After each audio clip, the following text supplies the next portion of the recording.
Well, as you have just mentioned, that now I'm actually entering my second term as rector of the Open University of Indonesia, and this is my second year as president of ICDE.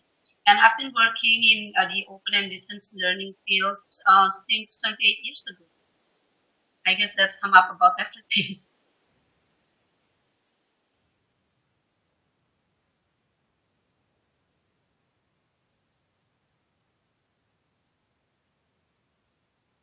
You mean the one in Asia, right? Yeah, that's the survey that we did back in 2011, and it's about 14 countries in Asia. I think at that time the result of the survey was that people were eager to the movement of open educational resources, and then we see that many people already used some OER, especially the ones downloaded from internet, and people see the benefit, and mostly people perceive that OER really gives them a chance to get access to the best resources available, which otherwise would not been accessible to them without the OER movement. However, I think many Asian lecturers are still like wait and see about sharing their own materials, and some of them said that because the institutions where they work for do not have the clear policy on that yet, but some also still not sure whether they want to share the materials, whether they're good enough, to share the materials with others. So there are still some fear in there. I think that what we found, but definitely many people, and I think after the survey now we witness that more and more people are using OER in their teaching activities.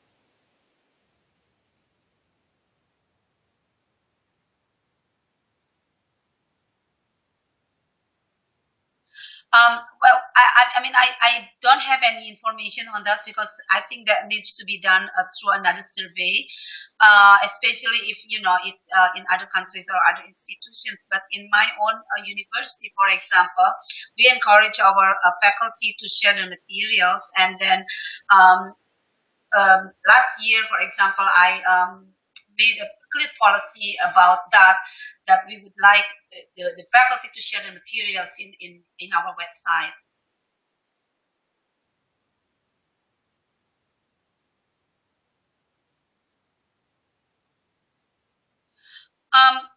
Yeah, I mean, but the follow-up action after that project that was funded by IDRC, for example, the Wawasan Open University now officially launched their website or portal on OER Asia, and that portal now has been adopted by the Asian Association of Open Universities. So it's now the link is from the AAOU website, and I think the OER Asia also holds an annual symposium that started last year, and this year they are going to organize another symposium on OER Asia. And I think Prof. Dano Rajan, the person behind OER Asia, also did some advocacy with different people from different countries, including in Indonesia. And in Indonesia, we just officially launched what we call the Indonesia OER Consortium, which are initiative of several individuals, but supported by the Higher Education Directorate General under the Ministry of Education in Indonesia.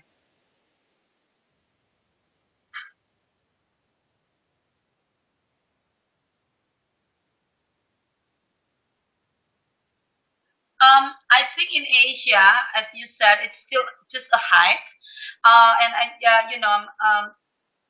based on my conversation with other presidents of open universities in Asia, as well as presidents of many universities in the ICDE membership, there are many people now. It's like wait and see to see where it goes. But I think there are many people who still don't understand. For example, there is a question from one of the president. I'm not going to mention which president or what institution said.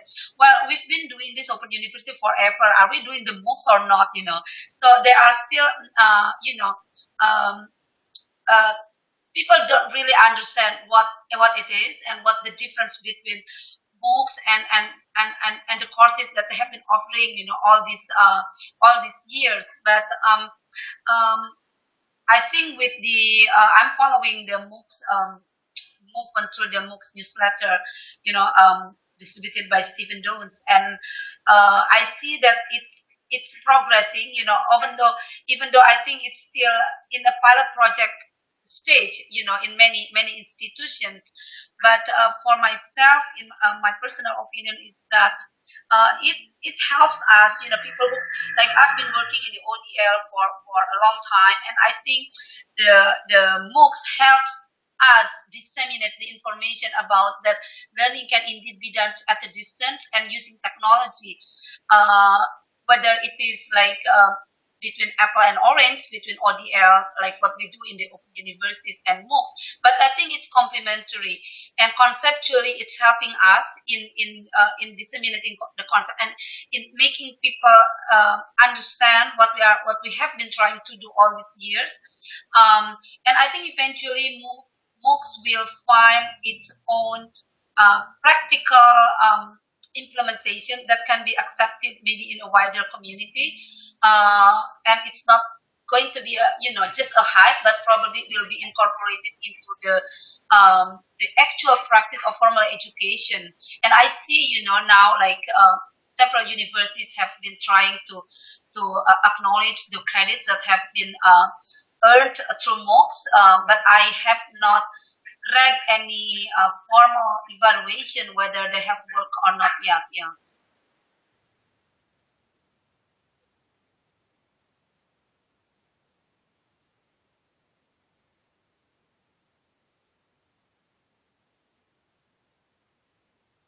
Um, I mean, I think it will. I think different countries is different, because the context is different, and MOOCs is especially, I think, will be flourishing in countries where ICT infrastructure is very good, and where the people are speaking English, because now MOOCs providers are mostly English universities with English language, and also if we look at it now, I think mostly also provided by conventional face-to-face universities, not by open universities or universities that are doing open and distance learning as their main delivery of their courses.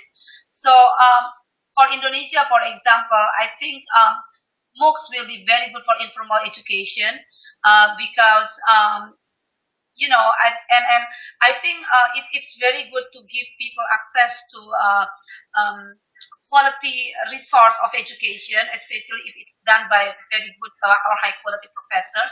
But in Indonesia, for example, there is none.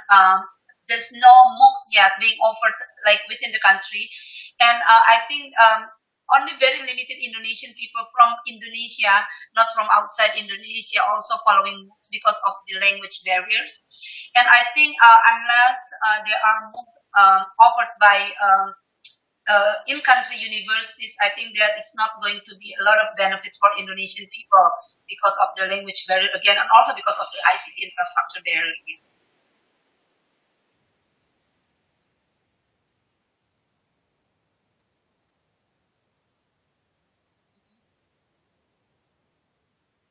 But I have to say it's effective because we are doing a lot of teacher training here at our university. As a matter of fact, probably more than 50% of teachers in Indonesia, are doing upgrading, qualification upgrading through our university, and we have been doing it since 1990, and I think we have graduated over 1.2 million teachers through open and distance learning mode. But of course, it's I mean, if you want to call it we doing it in sort of blended method, because teacher are still invited, requested to come to our face-to-face tutorials that we organize throughout the country in the regions.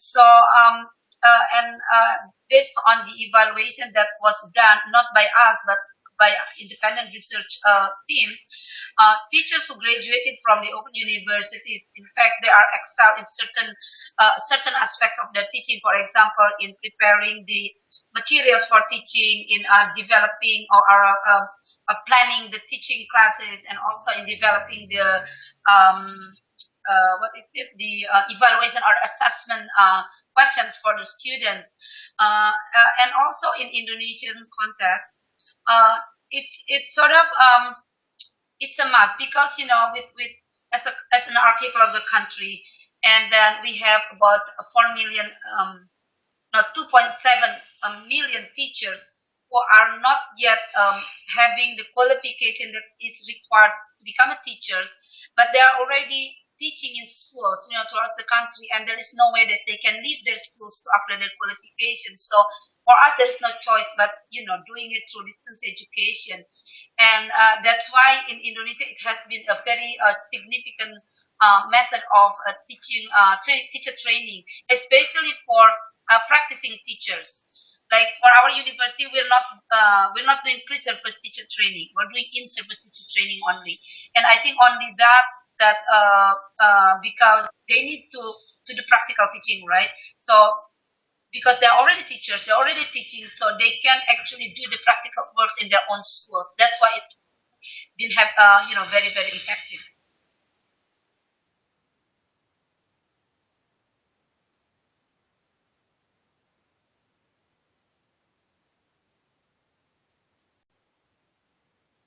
I think actually distance learning can be effective for any professional development. Having all the necessary support system are available, in the areas where the students are. For example, I know that there are some open universities which even have medical faculty of medicine, to train doctors. And I know that they're very effective because they have, for example, hospitals that can become the practical places, practical workplaces for them. So as long as there are appropriate and sufficient infrastructures where students can do the necessary practical works for any discipline, then it can be very effective.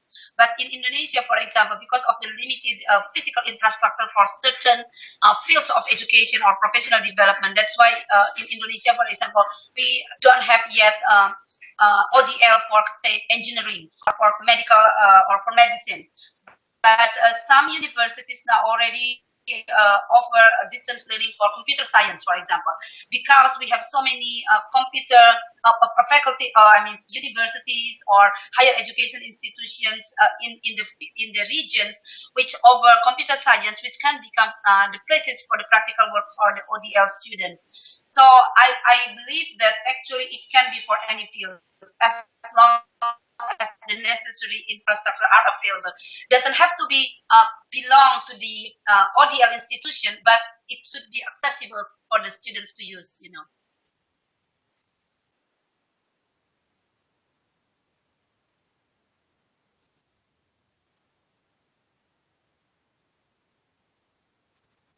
Yeah, we are using ICT more and more, especially for instructions. We have been using technology, of course, forever, for the back office purposes. But ever since, well, actually, we started, for example, using e-learning platform to provide online tutorials since actually since 1995. Starting with the mailing list based online tutorials, and then we moved to the web-based learning management system. And now with the available of open source LMS, we are doing it more and more. And starting this year, actually, all of our courses, which is about 1,000 courses, are all provided with online learning, online tutorials. We call it online tutorials, but it's actually the e-learning version of our courses. And then but we are also using other technologies. For example, we are using the text messages blast. We call it the SMS blast in Indonesia to communicate with students, because handphone penetration is very high in Indonesia, even higher than internet. Internet penetration in Indonesia is only about I don't know, maybe about 10 to 12%, but cell phone penetration in Indonesia is 110%. So we are using more and more handphone or cell phone and mobile phone, as our instructional devices now.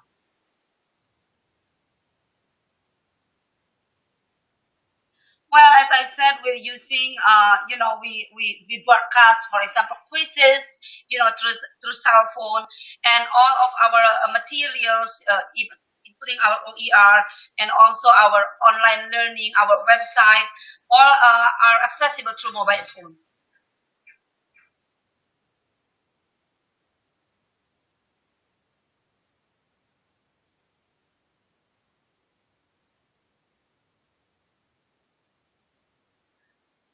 Um, I don't know about widening. I mean, I'm talking about Indonesia.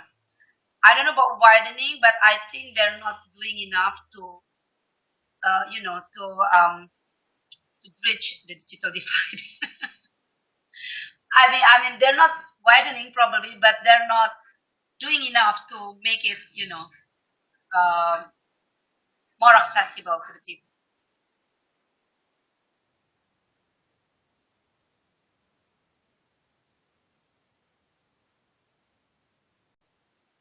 I think if we're talking about Asia Pacific, there are many Asian countries which are very advanced, in online learning. And I think, for example, China, China started their open and distance learning with television and radio based. But since, say, 4 years ago, they have been doing a lot in their online learning, internet based. And now, in fact, they have changed their names from, say, radio and television university into open universities. And I think that says a lot. And I witnessed myself that they are moving toward more and more online learning. I mean, and if China, with its over 3.5 million students, are moving toward online, so you can see the impact. It's huge impact.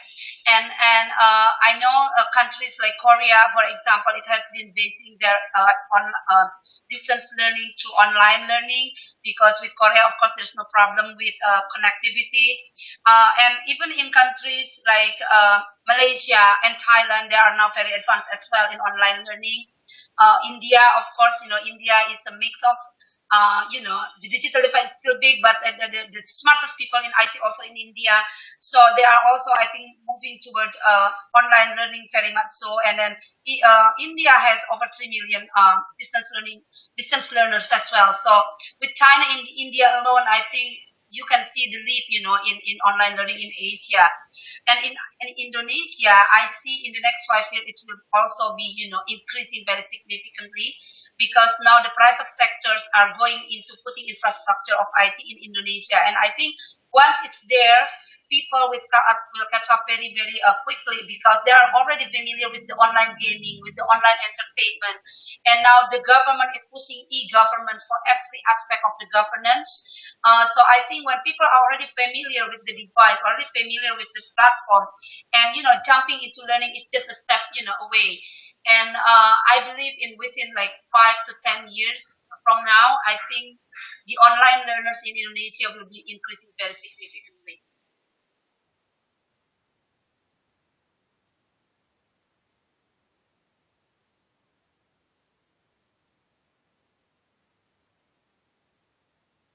Yeah, well, I just have a wish, I guess, that we have more content in local languages, because I think now in Asia, the problem is first infrastructure, second is language, because we have many countries where people do not speak English, do not speak Chinese. I mean, Chinese are a lot, but there are many people who do not speak Chinese, and many people still using, like, a very local.